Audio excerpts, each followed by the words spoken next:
ሆሴቲዩብን ላይክ፣ ሼር፣ ኮሜንት፣ ሰብስክራይብ በማድረግ ቤተሰብ ይሁኑ። ሆሴቲዩብ የእርሶ ሆሴቲዩብ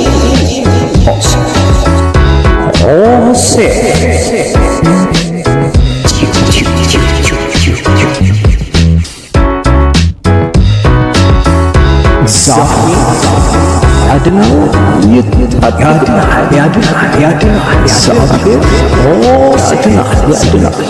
ምን እየሳልክ ምን እየተሳልክ ማንን ስለ አንተ ስለ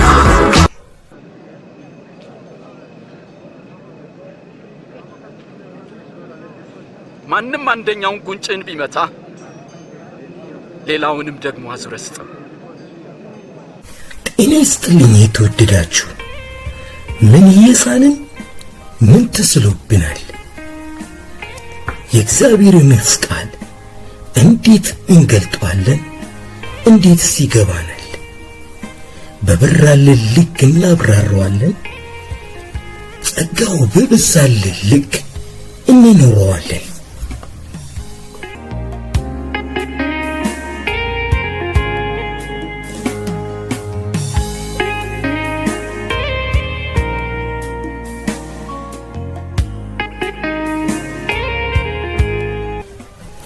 አንደኛውን ጉንጭን ሲመታ ሌላኛውን አቀብለው የሚለውን ርዕሰ ጉዳይ ይዘን መቅረባችን እሙን ነው።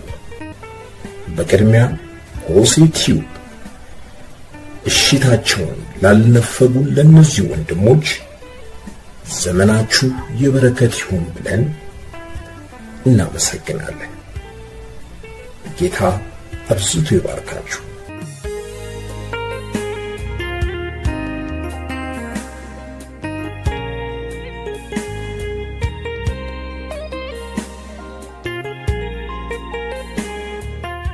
Crisis in your life, because Jesus Christ. Dude, shut up, man. I'm on the phone, dude. I don't want to hear this. For real. It's okay. For real, man. What the heck is wrong, dude? It's okay.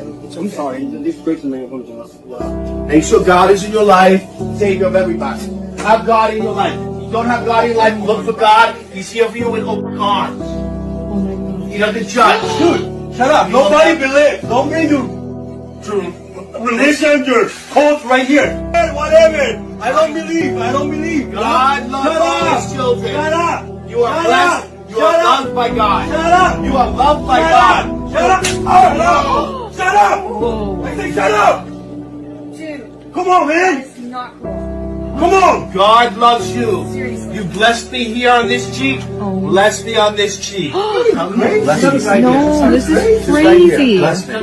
Just bless me. I mean, I don't believe, but God believes in you. God believes in you. My grandfather, the one that raised me, just passed away. I thank God. Please keep my grandparents here. But you know but what? no, he's not here. No. He never answered, man. Your grandparents are with God. Your grandparents did their work here on earth. They gave you everything. They gave you memories. They gave you morals and values, right? So we take them with us. Like, forgive me. God is. Your sins are casted away, alright? We all make sins, okay? But you're forgiven. And God is with you. It's okay. It's okay. Don't be sorry. Bring God into your life. Can we do that? Guys, can we come over here and pray over here, please? Come over here. Come over here, guys. Don't be sorry, right?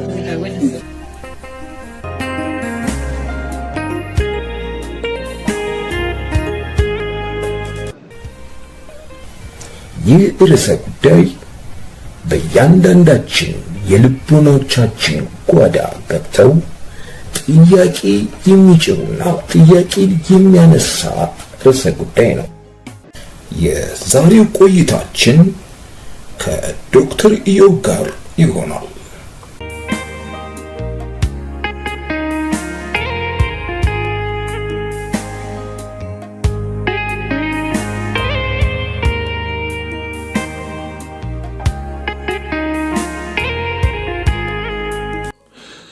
ማቴዎስ ወንጌል ምዕራፍ 5 ቁጥር 38 ላይ ዓይን በዓይን ጥርስ በጥርስ እንደተባለ ሰምታችኋል፣ እኔ ግን እላችኋለሁ ክፉ አድራጊውን ሰው አትቃወሙት፣ ነገር ግን ቀኝ ጉንጭህን ለቢመታህ ሌላውን ጉንጭህን ደግሞ አዙርለት የሚል ክፍል ይገኛል። በዚህ ክፍል ላይ የተለያዩ አመለካከቶች ይንጸባረቃሉ። ሰዎች በተለያየ መልኩ ይተረጉሙታል። ጌታችን ኢየሱስ ክርስቶስ በዚህ ክፍል ውስጥ ሙሉን የምዕራፉን አውድ ስናነበው የብሉይ ኪዳንና የአዲስ ኪዳን አቀራረብ ንጽጽር ነው የሚያሳየን ማለት ነው። የብሉይ ኪዳን አቀራረብ ሕግ ተኮር እንደነበረ፣ ሁሉ ነገር ከሕግ አንጻር እንደሚታይ፣ የአዲስ ኪዳን ደግሞ አመለካከት ወይም አቀራረብ እግዚአብሔር ለሰው የቀረበበት አቀራረብ ምሕረት ተኮር እንደሆነና ሁሉን ነገር ከምሕረት አንጻር ልንመለከተው እንደሚገባ ያመለክተናል። ያ ማለት በብሉይ ኪዳን ዘመን ሕግ ተኮር ቢሆንም እንኳን እግዚአብሔር ከሰው ጋር ያለው አቀራረብ ወይም ደግሞ እርስ በርሳችን እንድንገናኝ ኮሚኒኬሽናችን፣ ግንኙነታችን እንደዛ እንዲሆን ቢፈልግም ይቅርታ አልነበረም ማለት አይደለም። ትኩረቱ ግን ሕግ ላይ ነበር። በአዲስ ኪዳን ደግሞ ምንም ምሕረት ላይ ያተኮረ አቀራረብ እግዚአብሔር ቢቀርበንም እኛም እርስ በርሳችሁ ይቅር ተባባሉ ተብለን ብንመከርም ያ ማለት ደግሞ ሕግ የለም ደግሞ ሰዎች የሚገባቸውን ዋጋ አያገኙም ማለት አይደለም። ይሄን ነገር በደንብ ይዘን አድርገን ማየት አለብን። ስለዚህ በብሉይ ኪዳን ዓይን ላይ ነው፣ ጥርስ በጥርስ ነው የሚል መርህ አለ። በአዲስ ኪዳን ደግሞ የምህረት አማራጮችን ሰጥቶናል ጌታ፣ ብዙ የምህረት አማራጮች ልክ በክርስቶስ ኢየሱስ እንዳደረገልን ማለት ነው። እዚህ ላይ ሁለት ጽንፎች አሉ። ሁለቱን ጽንፎች መጀመሪያ መለየት አለብን። አንደኛው ምንም ነገር ቢደረግብን ዝም ብሎ መቀበል አለብን ማለት ነው ብለው የሚያስቡ ሰዎች አሉ። ይሄ ወደ አንድ ጥግ የሄደ አመለካከት ነው። አንድን ቃል መዞ አውጥቶ ከዛ ቃል ብቻ አንጻር በመነሳት የሚተረጉም አይነት ትርጉም ነው። አንደኛ ከቃሉ አውድ ያወጣናል። ይህ አመለካከት ዝም ብላችሁ ተቀበሉ፣ ሰው የፈለገ ቢያደርግ ተቀበሉት የሚለው አመለካከት ማለት ነው። በሌላ አባባል አንዱን ሲመታ ሌላውን ስጠው፣ በቃ ዝም ብለህ ውሰድ፣ ይሄን ነገር ነው። አውዱ ስለ ምሕረትና በቀለኛ ስላለመሆን ነው የሚያወራው ይሄ ቃሉ አውድ። ስለዚህ ከቃሉ አውድ ያወጣናል። ሌላው ደግሞ ክፋት አላግባብ እንዲሰለጥንም ያደርጋል። ዝም ብሎ ይሄን ነገር መቀበል ክፋትን ዝም ማለት እንደመተባበር ስለሆነ ማለት ነው። እዚህ ጋር ማስታወስ ያለብን ያንን ክፉ የሚያደርገውን አድራጊውን ሰውየውን ታርጌት አታርጉ ነው ያለን። ቃሉን በደንብ እናንብበው። ክፉ አድራጊውን ታርጌት አታርጉ፣ ክፉን ግን እንድንቃወም ከክፉ ምንጭ የሆነው ዲያብሎስን እንድንቃወም እግዚአብሔር ቃል ያዘናል። ስለዚህ ዝም ብለን ክፋት እንደፈለገ ይስፋፋ ዝም እንበለው ማለት አይደለም። ሌላ እዚህ ጋር መጨመር የምችለው ይሄ ጽንፍ ችግሩ ከባላደራነትም ሊያወጣን ይችላል። ለምሳሌ ባደራ የተቀበልኩት ከእግዚአብሔር የተቀበልኩትን ቤተሰቤን እንድጠብቅ እንድንከባከብ ያደረገኝን ነገር ክፉ ሲነካው ዝም ብዬ አጋልጬ መስጠት እንደሌለብኝ እግዚአብሔር ቃል በተለያዩ ቦታ ያስተምረኛል። እዛ ውስጥ ከገባ መውጫ ስለሌለን ሰፊ ሀሳብ ስለሆነ እዛው ዘለቅ ያልገባም። ነገር ግን ባላደራ ነኝ። ክፉ ሲመጣ ያንን ክፉ ከዛ ክፉ ያን በአደራ የተሰጠኝ ነገር የመጠበቅ ኃላፊነት አለብኝ ማለት ነው። ይሄ አንዱ ጽንፍ ነው። ምንም ነገር ቢደረግባችሁ ዝም ብሎ መቀበል የሚለው ጽንፍ ነው። በሌላ ጽንፍ ደግሞ ለእያንዳንዱ ተግባር የበቀል ምላሽ የመስጠት ነው። እያንዳንዱ ተግባር ምላሽ እንደሚገባው ደግሞ የሚያስቡ አሉ። ይሄ አንደኛ በቀለኞች ያደርገናል። ላይፍ ስታይላችን፣ የህይወት ዘይቤያችን ከበቀል ጋር ምላሽ ከመስጠት ጋር ለሁሉ ነገር አትንኩኝ ባይነት ውስጥ ይከተናል። ሌላ ጉዳቱ የዚህ ጽንፍ ወደ እነዛ ክፉ አድራጊዎቹ ሰዎች ደረጃ ወደ እነሱ ሌቭል ያወርደናል። እነሱ የለመዱት የሚኖሩበት የሚለማመዱበት ሪያልም ወይም ዓለም ያ ነው፣ ጎራቸው ያ ነው። እኛም ወደዛ እንወርዳለን ማለት ነው። ለተጠራንበት ጥሪ የሚመጥን ህይወት እንድንኖር ደጋግሞ እግዚአብሔር ቃል ያዘናል። እሱን ተላልፈን እንሄዳለን። ከዚህ በተጨማሪ ዓላማችን ላይ ከማተኮር ይልቅ ለሰዎች ምላሽ ስንሰጥ ጊዜያችን እናባክናለን። ሁል ጊዜ የመጣው ነገር ሁሉ ሪያክት እያደረግን ምላሽ ስንሰጥ ጊዜያችንን ስለምናባክን ይህንንም ጽንፍ መጠንቀቅ አለብን። እነዚህ ሁለት ጽንፎች ከተመለከትንና መካከለኛውን ቦታ መፈለግ አለብን። ቃሉ ከሚለው አንጻር ተነስተን መንቀሳቀስና ያንን ፕራክቲስ ማድረግ አለብን ካልን ለዚህ 5 ፕሪንሲፕሎችን አስቀምጥላችኋለሁ ማለት ነው። እዚህ ጋር ገልጻለሁ፣ አብራራለሁ። ዋናው መልእክቱ ምንድን ነው?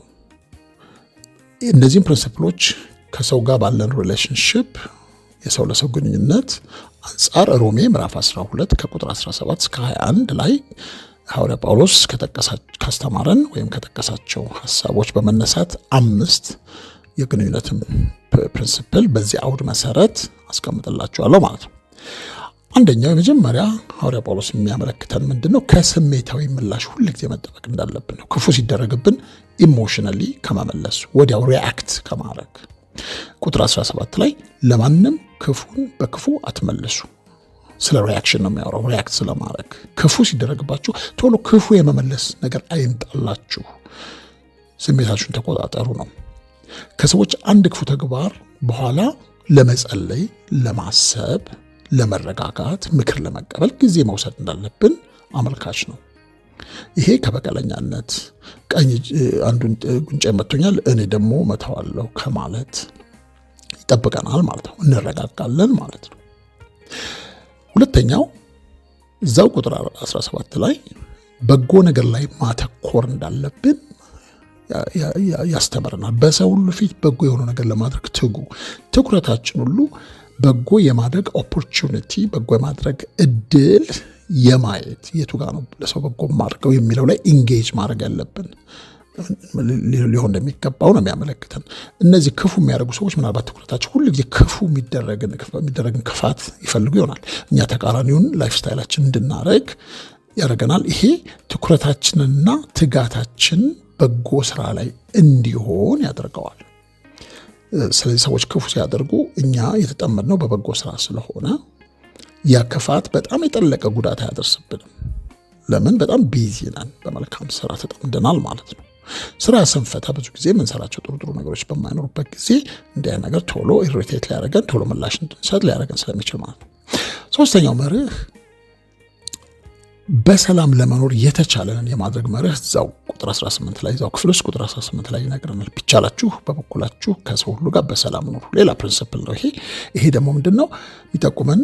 ከሰው ጋር በሰላም መኖር በጣም ቻለንጅ የሚያደርግ በጣም ከባድ ነገር እንደሆነ ብሎ ቢቻላችሁ የምትችሉትን አድርጉ። አይኖ ከባድ ነው፣ ግን የምትችሉትን አድርጉ። ከሚመቷችሁ ጋርም በጥፊ ከሚመቷችሁ ጋርም ሌላም ነገር በዛም ክፍሉ ጋር ወረድ ብላችሁ ታነቡ። አንዱን ነገር ለሚወስድባችሁ አንድ ኮታችሁን ከወሰደባችሁ ሌላ መርቁለት፣ ስጡት። አንድ ምዕራፍ የሆነ ርቀት ሊሄድልኝ ካላችሁ ጨምሩለት እያለ የቻላችሁትን ያህል አድርጉ። ለማርገብ አድርጉ። ያን ነገር ለማርገብ ቶሎ አትቸኩሉ፣ ሪያክት አታርጉ ነው መርሁ። የሁኔታዎችን አስቸጋሪነት በመገንዘብ መጣጣር፣ ከሰው ጋር በሰላም መኖር ከባድ እንደሆነ ኦልሬዲ አንደርስታንድ አድርገን ነው መነሳት ማለት ነው። አራተኛው ፕሪንሲፕል ቁጥር 19 ላይ ሐዋርያ ጳውሎስ እዚህ በጠቀስነው በሮሜ ምዕራፍ 12 ውስጥ የሚነግረን በጌታ በመታመን ከበቀል መጠበቅን ነው። ወዳጆቼ ሆይ ለእግዚአብሔር ቁጣ ፈንታ ስጡ እንጂ አትበቀሉ፣ ጌታ በቀል የኔ ነው፣ እኔ ብድራት እመልሳለሁ እንዳለ ተጽፏልና። እግዚአብሔር ለዚህ ነገር ለሚደረገው ነገር እግዚአብሔር በቀል ያደርጋል። ሰው የዘራውን ያጭዳል። ሰው ለሚያደርገው ክፉ ነገር ምላሽ ያገኛል። እግዚአብሔር ክፋትን ያያል፣ በቀልን ራሱ ይሰጣል። ለእያንዳንዱ እንደ ስራው ሰጠዋለሁ ይላል። ስለዚህ በሱ ታመናለሁ ስንል ከፍተኛ የሆነ የልብ ሰላም፣ የውስጥ ሰላም፣ የልብ መረጋጋትን ይሰጠናል። ይሄ ማለት ያመነውን፣ ያወጅነውን፣ የዘመርናቸውን አሜን እያለን ያወራናቸውን ነገሮች፣ አንዳንዶቻችን ደግሞ የሰበክናቸውን ነገሮች መለማመድ ማለት ነው። ስለዚህ እግዚአብሔር ይሄን ነገር ያደርጋል ማለት እግዚአብሔር ቃል እውነተኛ አይደለም ማለት ነው። ክፉዎችን ክፋታቸው እንደሚያጠምዳቸው እግዚአብሔር ቃል ይናገራል። ሰው የዘራው እንደሚያጭድ ይናገራል። እንደዚህ ክፉ የሚያደርጉብኝን እግዚአብሔር እንደሚበቀል ስለማቅ እኔ እረጋጋለሁ ብለን ሌላ አማራጮችን እንድንመለከት እሱን እመጣባቸዋለሁ፣ እነሱን ይረዳናል ማለት ነው። አምስተኛው ፕሪንሲፕል እዛው ከቁጥር 20 እስከ 21 ላይ ያለ ነው። ክፉን በመልካም ስለማሸነፍ ነው የሚነግረን። ይልቁንስ ጠላት ቢራብ አብላው፣ ቢጠማ አጠጣው። ይህን በማድረግህ የእሳት ፍም በራሱ ላይ ትከምራለህ። ክፉን በመልካም አሸንፍ እንጂ በክፉ አትሸነፍ። ክፉ ሲደረግባችሁ መልካም በማድረግ ኦቨርካም አድርጉት፣ አጥለቅልቁት። በመልካም ስራ ኦቨርዌልም አድርጉት። አትውረድ ወደዛ ደረጃ። ራሳችሁ ነው እዛ ሌቭል ላይ አታውሩ። ወደዛ ጎትታ ይወሰዷችሁ። ወደ እነሱ የክፋት ጦር ሜዳ ውስጥ ፍልሚያ ውስጥ አይክተቷችሁ ነው። በመልካም ስራ ትጉ። ክፉን ለክፋት ምላሽ እየሰጡ መኖር መሸነፍ እንደሆነ ነው የሚያሳየው። ስለዚህ መልካም ስራ ላይ ማተኮር እንዳለብን ያመለክተናል። እነዚህም ፕሪንሲፕሎች እንደመነሻ ሰጣቸዋለሁ። አሁን ይሄ አሁን የምናወራው ክፍል አስቸጋሪ ሰዎችን የመያዝ ዘርፍ ነው። አስቸጋሪ ሰዎች ክፉ የሚያደርጉ ተንኮል የሚያደርጉ አንዳንድ ሰዎችም ደግሞ ተሳስተውም ሊሆን ይችላል የማይሆን ነገር ሲያደርጉብን እንዴት ነው የምንይዘው የሚል ዘርፍ ነው።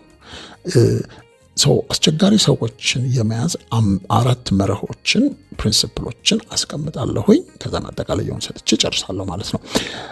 አንደኛ አንድ ሰው ክፉ ሲያደርግብን ወይ ሲመታን ልበለው ብቻ ስለ ክፋት ነው የሚያወራው። ሰዎች አንድ ነገር ሲያደርጉባችሁ ቶሎ ምላሽ አትስጡ ነው የእግዚአብሔር ቃል የሚነግረን። ኢምፐልሲቭ አንሁን፣ ስሜታዊ አንሁን፣ ሪአክት እያደረግን አንኖር። እናስብ፣ እንጸልይ፣ እንረጋጋ፣ ምክር እንቀበል፣ ቃሉ ምን ይለናል ብለን እናስብ፣ እናረጋጋው።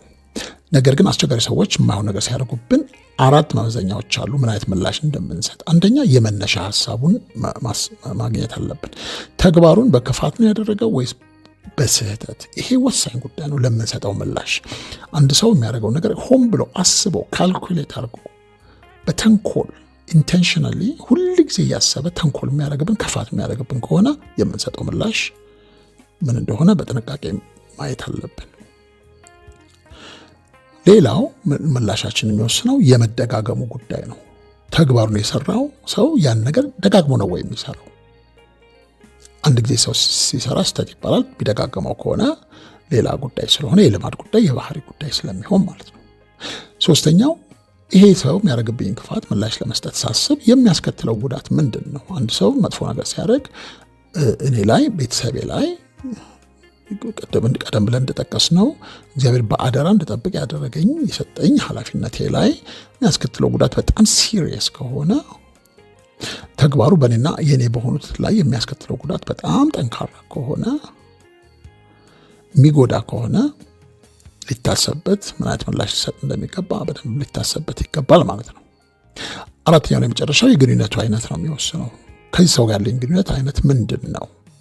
እሱም ምላሻችን ይወስናል ማለት ነው። እነዚህ እንግዲህ በደንብ ክሪቲካሊ እንድናስብ ግራና ቀኙን እንድናስብ እነዚህን ጥያቄዎች ጠይቀን ለነዚህ ለእያንዳንዳቸው እግዚአብሔር ቃል ምን አድሬስ ያደርጋል፣ ምን አይነት ቃል ይናገራል፣ ምን አይነት ሐሳብ አለው፣ ምን አይነት መመሪያ አለው እንድንል ያደርገናል። ሰው የመጨረሻውን የግንኙነቱ አይነት የሚለውን ለያዘውና እሱ ላይ የማጠቃለያ ሐሳብ እናገራለሁ።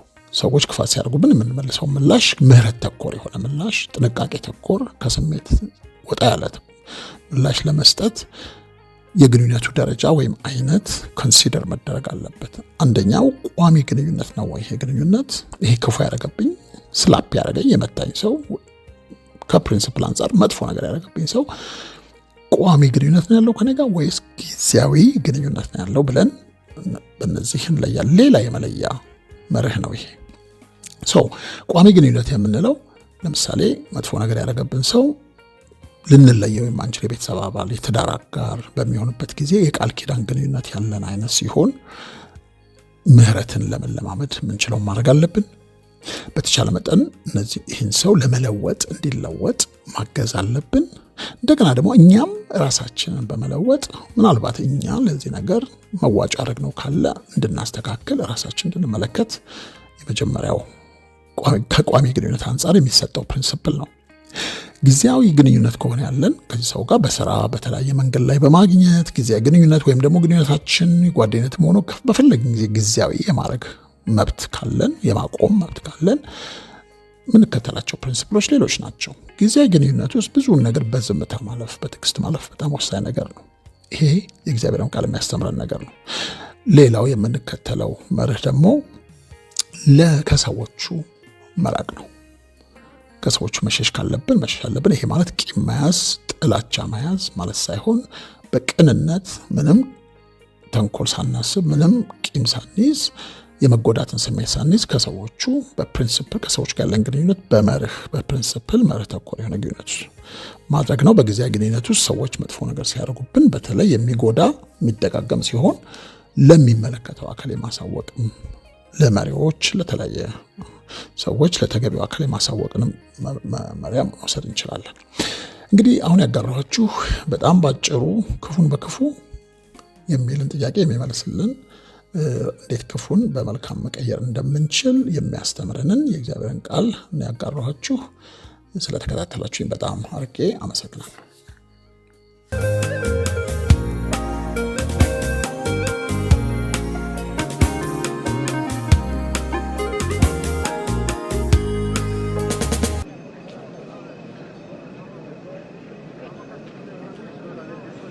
ማንም አንደኛውን ጉንጭን ቢመታ ሌላውንም ደግሞ አዙረህ ስጠው።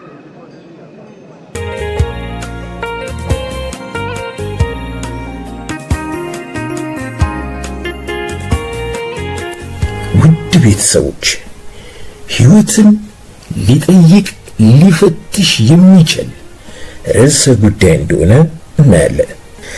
ወንድማችን ዶክተር ኢዮብ ስለሰጠን ውድ ጊዜ እግዚአብሔር አምላክ ይባርክህ እያለን ውድ አድማጭ ተመልካቾቻችን በቀጣይ የወንድማችንን እስራኤል ሐሳብ እናቀርባለን። ለዛሬው ሻሎም።